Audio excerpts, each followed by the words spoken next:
Eu tô com medo danado, sabe por quê? Porque aqui nesse ponto de ônibus, diante do céu, aí, tá ouvindo?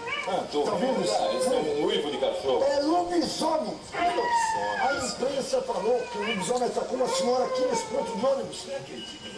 Aqui em frente, me dela que é cheirinho. Não acredito.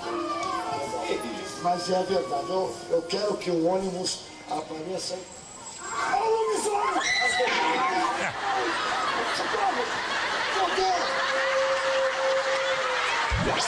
Lobisomem apareceu. Lobisomem? Ah, tem dó, pelo amor de Deus. Por quê? Você acredita nisso? É o Celso Portiolli aí, é o Celso. Falou e eu estou preocupado, e o ônibus não aparece. Essa é velha, Dá um hein? tempo, eu não sou medroso não, pô. Tá com medo? Não, não é que eu sou medroso. Isso é cachorro. É Que cachorro. cachorro!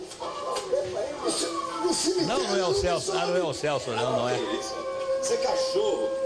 Isso é cachorro. Olha o lobisomem! Socorro! Lobisomem!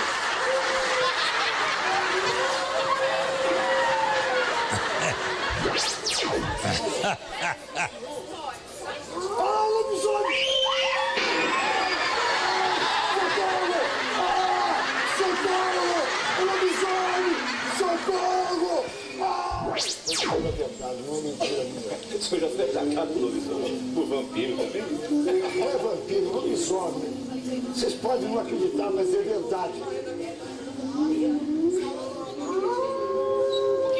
Olha o lobisomem! Socorro!